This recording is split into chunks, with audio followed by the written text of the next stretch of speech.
I've been advised to stand and let you take a photograph and then go away. And I'm sure you've had enough time to take a decent photograph. Welcome to Watch Mojo, and today we're looking at strange secrets uncovered as a result of an untimely death. I see things. I know, baby. Salvador Dali's potential children.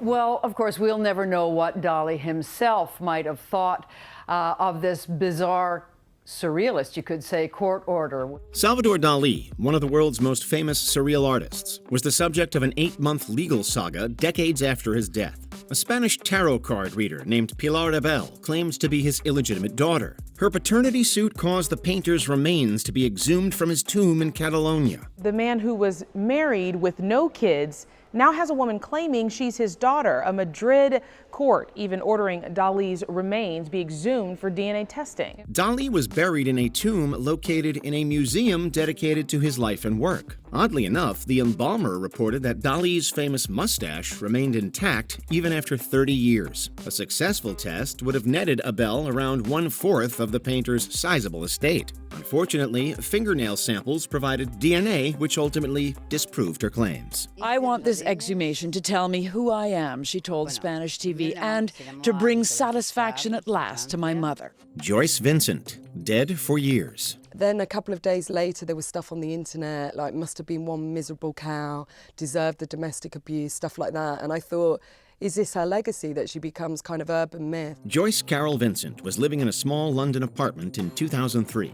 She lived a solitary life, isolating herself from friends and family. She'd quit a promising career in finance to work odd jobs like cleaning a budget motel. She'd had some health issues and stayed for a long time in a women's shelter. After some Christmas shopping, Joyce died in her apartment, likely from an asthma attack or an ulcer. And I think my personal take on it is that she, was in a situation she possibly didn't want people to know she was in. Her rent and bills were on auto pay, partially covered by benefits. As a result, her body sat in front of her running television for nearly 3 years before being discovered. Her tragic life and death were early reflections of a 21st century rife with isolation and loneliness. Flickering images of entertainment that reach out. A lot of isolated and lonely people watch the television to feel like they're connecting to the world. So I did find it incredibly poignant image. Albert Einstein's brain.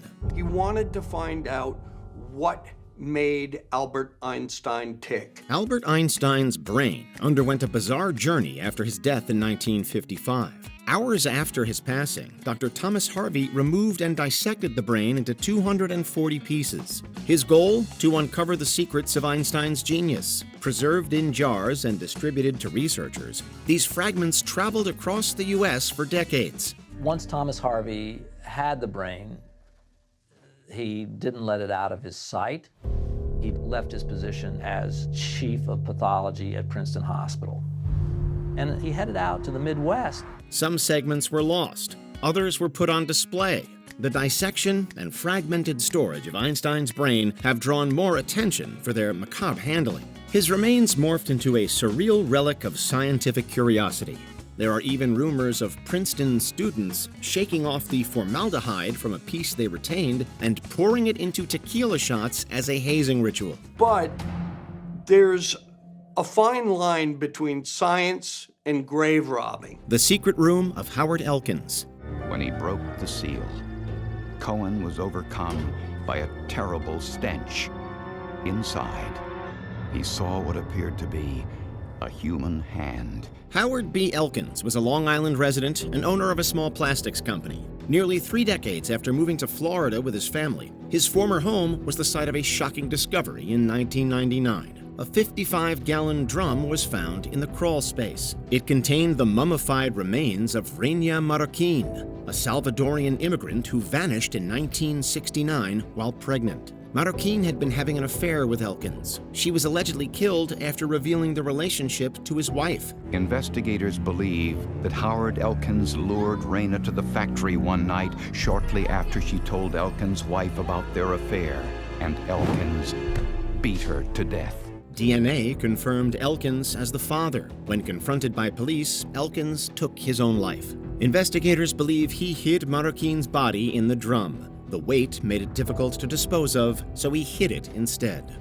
The most recent owner said it had been in the crawl space since the day he moved in 1990. The owner before that told police the same thing and said it never occurred to him to open the container since there were chemical labels on the side. Gauguin and the truth about Van Gogh's ear. But during his time here, he would also suffer a cataclysmic breakdown, culminating in an act of bloody self-mutilation. As he approached the end of his life, Paul Gauguin compiled his journals, hoping they would be published after his death. In 1921, the painter's wishes were fulfilled. The world was introduced to a shocking truth, the reason why Vincent van Gogh cut off his own ear. Every time I would ever bring friends or family to World, the first thing they would always know about Vincent van Gogh was he was the man who cut off his ear. In 1888, Van Gogh invited Gauguin to Arles, hoping to create an art colony. Van Gogh idolized Gauguin, calling him master, but their clashing temperaments fueled tensions. One night, in the grip of mental turmoil, Van Gogh nearly attacked Gauguin with a razor. He fled in shame. The next day, he learned that Van Gogh had turned the razor on himself, likely out of guilt. Vincent was stressed and worried that Gauguin may leave, thoughts that may have pushed him over the edge. Add in Vincent's heavy drinking and his nervous character, and you start to get an idea of what might have caused the incident. Nikola Tesla's death ray. The concept of ion beam is that it's essentially a high-energy laser that is designed to rapidly heat up the target that it's aimed at. After losing the War of the Currents to Thomas Edison, Nikola Tesla's star waned. In the last decades of his life, though, Tesla remained in the spotlight by hyping a superweapon, his death ray. He claimed it could shoot down planes from 250 miles away, but never provided proof. This is exactly the kind of technology that Tesla was talking about in the 1920s and 30s, of using these beam weapons to shoot down missiles and projectiles. His former homeland, Yugoslavia, was desperate to arm themselves with the device to protect themselves from Nazi invasion. After his death in 1943, U.S. officials rushed to confiscate his papers, fearing Nazi or Soviet acquisition. Upon review, government physicists deemed the ray a fantasy. Paranoia yet lingered, fueling Cold War beam weapon projects. Tesla's confiscated documents remained classified for decades. Many were eventually lost or destroyed, leaving lingering questions about his superweapon. Might iron beam be proof that plans for the death ray not only existed, but also may have even been confiscated and carried out by the United States government? The death of billionaire recluse Howard Hughes. How did he look? Did he look very bad? In my opinion, yes. When billionaire recluse Howard Hughes died in 1976, his home revealed the extent of his bizarre final years. Living in near total isolation, Hughes had turned his surroundings into a chaotic time capsule.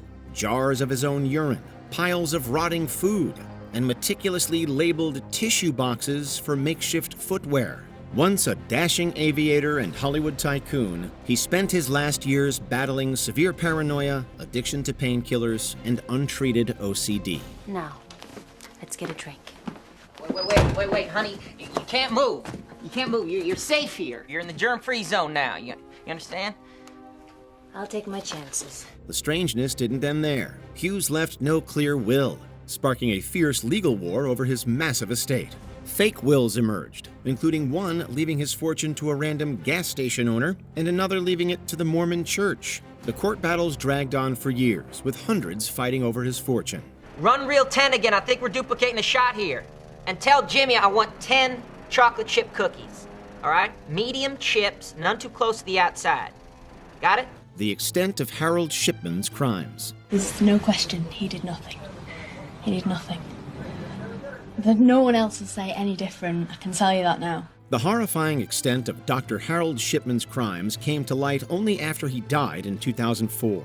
Dubbed Dr. Death, Shipman had been convicted in 2000 for murdering 15 of his patients. The Greater Manchester GP, Dr. Harold Shipman, has been charged with another 7 murders.